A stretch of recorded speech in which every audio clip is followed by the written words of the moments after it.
जय हिंद। मैं हूं कर्नल दानवीर और आप देख रहे हैं मेरा यूट्यूब चैनल दानवीर सिंह। कल इंडिया पाकिस्तान का मैच था तो वीडियो नहीं बना पाए और बेहतरीन मैच था और बड़ी आसानी से हिंदुस्तान ने पाकिस्तान को हराया। और स्टेडियम क्या ज़बरदस्त था, इतना बड़ा स्टेडियम जो हम टीवी पे देख रहे थे। आई थिंक ये दुनिया का सबसे बड़ा स्टेडियम है। वैसे मैं क्रिकेट का ज़्यादा फैन नहीं हूँ, लेकिन दोस्तों के साथ बैठा था और वो सब क्रिकेट के फैंस थे तो उनके साथ टीवी देखा और उसमें देखा कि कितना बड़ा स्टेडियम है और मेरे को बोला कि ये शायद दुनिया का सबसे बड़ा क्रिकेट स्टेडियम है। बहरहाल, तो आज हम बात क्रिकेट की नहीं करने जा रहे हैं, आज हम इजराइल की ही बात करेंगे। कल Israeli prime minister Netanyahu Israeli soldiers से मिले और उनको बोला कि अगला फेज अब शुरू होने वाला है। क्या है ये अगला फेज? अगला फेज है ग्राउंड ऑफेंसिव का। हमने देखा कि पिछले 5-6 दिन हमास के आतंकवादी हमले के बाद इजराइल ने टारगेटेड बमबारी करी है। जहां जहां पर उसको शक था, जहां जहां पर उसको जानकारी थी कि हमास का हेडक्वार्टर हो सकता है, इंफ्रास्ट्रक्चर होता है, उसके ऊपर बम गिराए। लेकिन वहीं दूसरी तरफ यह भी सच है कि हमास की तरफ से रॉकेट हमले जारी हैं।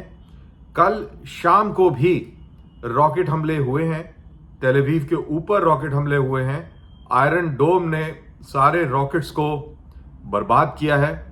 तो ये भी एक बात है, पॉइंट है कि हमास अभी भी सक्रिय है। हमास अभी भी उसी जज्बे में है और उसको इस चीज़ से कोई चिंता नहीं कि उनके फिलिस्तीनी लोग किस तरीके से मारे जा रहे हैं और उनमें कोई भी इस तरीके की कोई भी संभावना नजर नहीं आ रही कि वो सरेंडर कर देंगे या इजरायलियों की बात मानकर और इजरायली जो हॉस्टेजेस बनाए हुए हैं उनको छोड़ देंगे। खैर, वो तो बहुत दूर की रह गई, लेकिन जो हकीकत है वो ये है कि इजराइल अब ग्राउंड ऑफेंसिव की पूरी तरह तैयारी में है। तकरीबन 3 लाख से ज़्यादा रिजर्विस्ट तैयार हो गए हैं। इक्विपमेंट और हथियार सारे के सारे गाजा पट्टी के इर्द गिर्द जमा हो चुके हैं और अब ग्रीन सिग्नल की ही आवश्यकता रह गई है और ये इस जंग में कूद पड़ेंगे। गाजा पर कब्जे की लड़ाई शुरू हो जाएगी। वहीं अमेरिका ने भी अपना सेकंड एयरक्राफ्ट कैरियर, पहला एयरक्राफ्ट कैरियर गेराल्ड फोर्ड जो कि मेडिटेरेनियन सी के अंदर है। आपकी याद फिर से मैं ताजा करा दूं, जो मैंने पहले अपने एपिसोड्स में ही बताया है। एक एयरक्राफ्ट कैरियर के अंदर कई सारे डिस्ट्रॉयर्स, सबमरीन्स और हवाई जहाज, इवन न्यूक्लियर वेपन्स भी होते हैं, cruise missiles and you name it, ये सब एक जंगी बेड़े के अंदर होता है। और अब दूसरा जंगी बेड़ा यूएसएस आइजनहावर वहां पर पहुंचने वाला है। ये एक और भी शक्तिशाली जंगी बेड़ा होगा। तो ये 2 जंगी बेड़े वहां पर मेडिटेरेनियन के अंदर होंगे। इसका मतलब साफ है कि कोई भी अरब कंट्री किसी भी गलतफहमी में या किसी भी मुगालते में ना रहे कि वो इस सिचुएशन का फायदा उठाकर इजराइल के ऊपर हमला कर सकता है और सिचुएशन को बिगाड़ सकता है। इससे डील करने के लिए ये अमेरिकन फोर्सेस यहां आई हैं और ये मामला बहुत ही संवेदनशील बन जाता है इसी वजह से कि कहीं कोई मुल्क हिमाकत ना कर दे, कोई गलती कर ना दे। अब इजराइल के सामने सबसे बड़ी चुनौती इस समय क्या है? सबसे बड़ी चुनौती है गाजा पट्टी पर कब्जा करके अपने बंधकों को रिहा कराने की। तो गाजा पट्टी के ऊपर कितनी बार इजराइल और हमास की जंगें हुई हैं?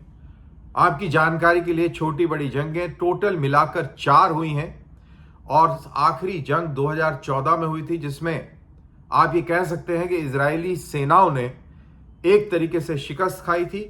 जो उनका मुद्दा था वो हासिल नहीं कर पाए। बहुत ज़्यादा टैंकों की कैजुअल्टी हुई थी। इजरायली मार्कावा जो कि बहुत ही ज़बरदस्त टैंक है, उसको बहुत शिकस्त मिली थी उन टैंकों को।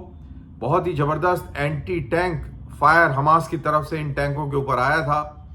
रॉकेट हमले हुए थे, माइंस का इस्तेमाल भी हुआ था और इजरायली सेना को गाजा के अंदर घुसने से रोक दिया गया था एक तरीके से। और ये आप कह सकते हैं कि ये इजराइल की एक शिकस्ती थी, लेकिन उसके बाद अब सिचुएशन और परिस्थितियां बदली हो गई हैं। अब 2014 से पहले भी एक बड़ी दिलचस्प परिस्थिति हुई थी, और वो ये हुई थी कि हमास ने एक इजरायली सैनिक को पकड़ लिया था। उसका नाम था गिलाद शालित। गिलाद शालित को का अपहरण कर लिया था और 5 साल तक अपनी कैद के अंदर रखा, और नेगोशिएशंस चलते रहे। इस एक इजरायली प्रिजनर के बदले हमास ने 1000 दोबारा बोल रहा हूं, 1000 फिलिस्तीनी बंधकों को छुड़वाया था। तो सोचिए, एक के बदले में 1000, कितनी बड़ी डील हुई होगी। तो 1000 फिलिस्तीनियों को जेलों से छुड़वाया था, और इसमें एक जनाब थे याहा सिनवार आज हमास के एक पॉलिटिकल लीडर हैं। तो आप इमेजिन करिए कि ये कितना बड़ा स्वैप था एक आदमी के लिए, और इस समय 100 से ज्यादा प्रिजनर्स हमास के कब्जे में हैं।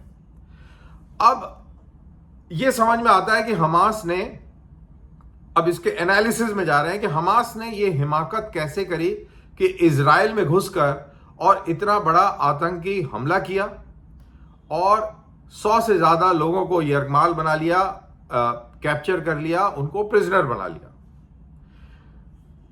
दरअसल इसकी हिस्ट्री फिर आप इस 14 साल में देख लें।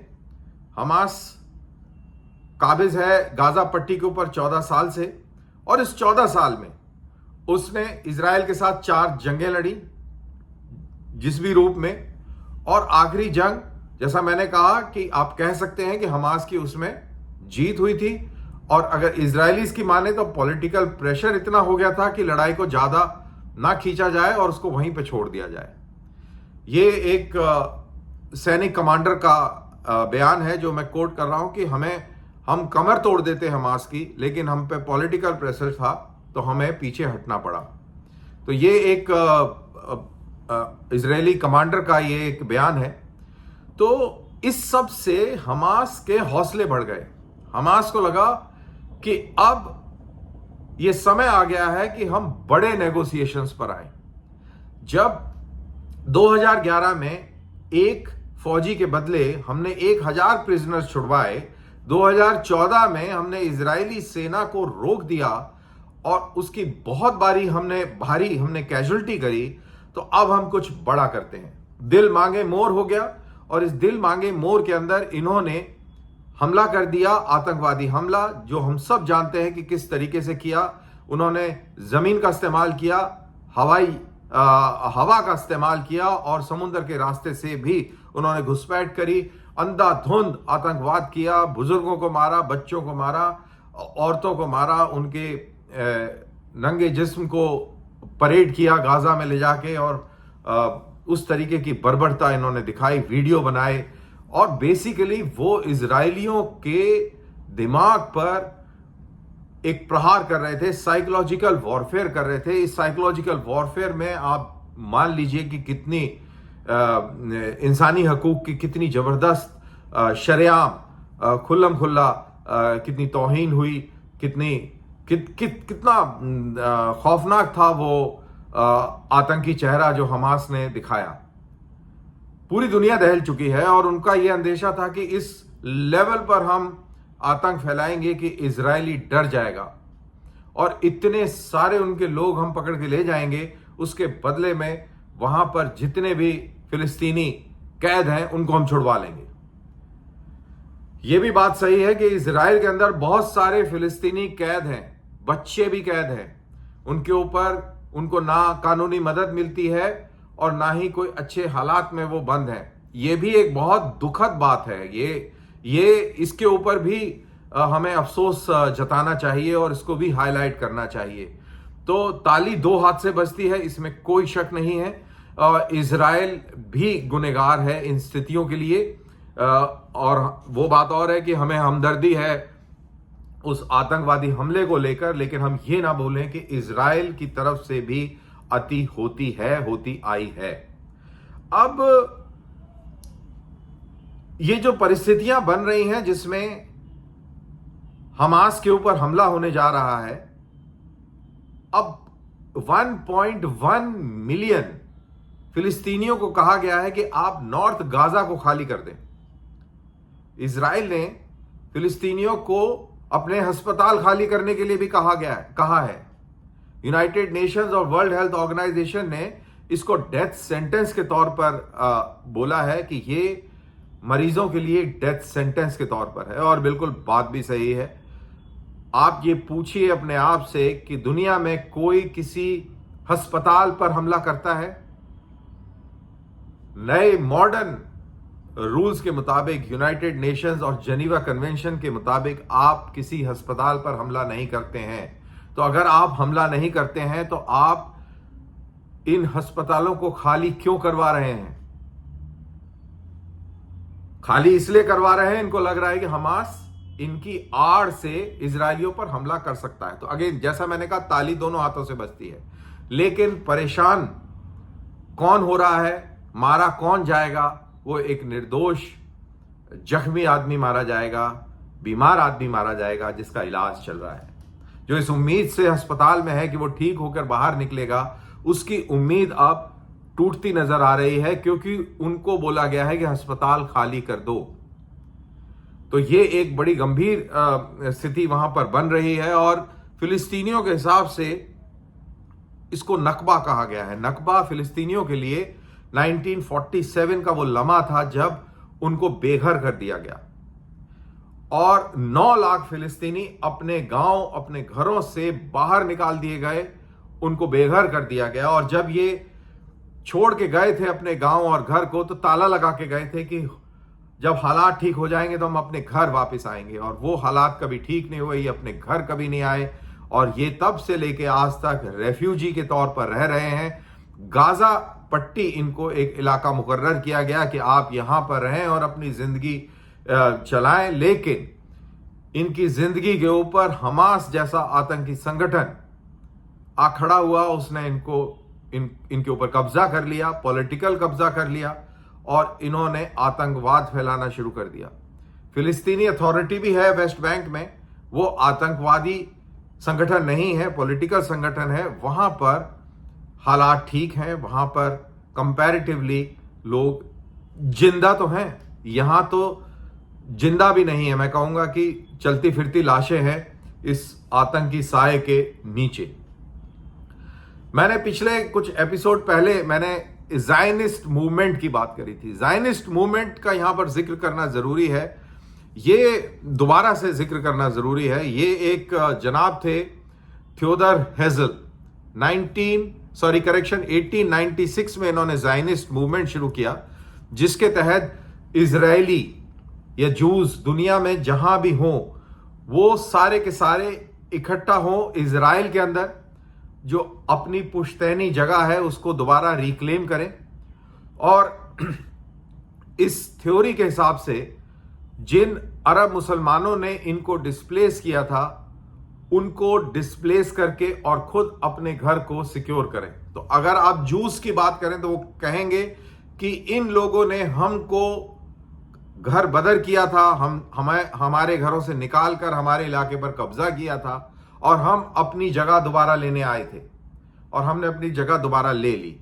तो ये एक बहुत ही हिस्टोरिकल डायमेंशन इसमें आ जाता है। और 1948 से कई सालों पहले, जब ये पूरे जूस सारी दुनिया से इकट्ठा होने लग गए, इन्होंने अरबों को भगाना शुरू कर दिया।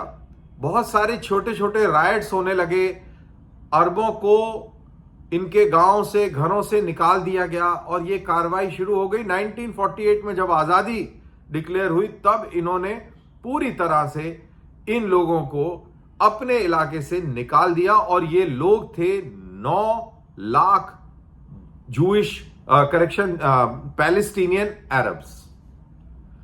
तो ये एक थोड़ा सा तारीखी पस मंजर मैंने आपको दिया, हिस्टोरिकल पर्सपेक्टिव मैंने आपको दिया इस सिचुएशन का। और अब गाजा के यही लोग इसी स्थिति में दोबारा से हैं, नकबा बोला जा रहा है। लेकिन ये स्थिति क्यों पैदा हुई, इस स्थिति के पीछे कौन जिम्मेवार है, ये भी जानना समझना बहुत जरूरी है। आप इस आतंकवादी संगठन की मानसिकता समझ लीजिए। ह्यूमैनिटेरियन एड के तौर पर यहां पर पाइपलाइन बिछाई गई पानी की सप्लाई के लिए। इन लोगों ने वो पाइपलाइन उखाड़कर उन पाइप्स का इस्तेमाल कर रॉकेट बना लिए और इन रॉकेट से इजराइल पर हमला किया जा रहा है। वहीं दूसरी तरफ अगर फिलिस्तीनियों से बात करें तो वो कहते हैं कि हमारा पानी भी कंट्रोल्ड है, बिजली भी कंट्रोल्ड है और हम बहुत ही मजबूरी की जिंदगी जी रहे हैं। अरे भाई, जब तुम्हारे लिए ह्यूमैनिटेरियन एड के तहत पाइपलाइन बिछाई थी तो तुमने क्यों उखड़वाने दी, क्यों उसके तुमने रॉकेट बना दिए? तो अब उसका खामियाजा आप भुगत रहे हैं। और इजराइल के पॉइंट ऑफ व्यू से देखा जाए कि ये नासूर और ये हैवान कभी भी खड़े हो सकते हैं, कभी भी इजरायलियों को टारगेट कर सकते हैं। तो एक बार में ही इन सब का इलाज कर दिया जाए, हमास को पूरी तरह खत्म कर दिया जाए। तो ये उनका एक कॉन्सेप्ट है और वो कितना सफल होंगे समय बताएगा। लेकिन ये वीडियो खत्म करने से पहले मैं आपको बता दूं कि जो आइडिया होता है वो आइडिया कभी मरता नहीं है। ज़ायनिस्ट मूवमेंट शुरू हुआ, ये एक आइडिया था। इस आइडिया के चलते इजराइल बना। इसी तरीके से ये एक आइडिया है और आइडिया हमास का ये है कि इजराइल खत्म हो जाना चाहिए। तो ये आइडिया सालों दर साल रहेगा क्योंकि ये आ चुका है। हमास की कमर टूट जाएगी, हमास आतंकवादी मारे जाएंगे, हमास के हथियार सारे नष्ट हो जाएंगे। लेकिन ये आइडियोलॉजी को नष्ट करने के लिए आपको फौजी तरीकों को छोड़कर दूसरे तरीके इख्तियार करने पड़ेंगे। इसके अंदर इंसानी जो तरीका है वो बहुत अहम है। तो बहरहाल ये था मेरा आज का वीडियो। आपको पसंद आया तो आप प्लीज़ इसको लाइक कीजिए, कमेंट्स ज़रूर दीजिए और अपने दोस्तों में शेयर कीजिए और मुझे दीजिए इजाज़त। जय हिंद।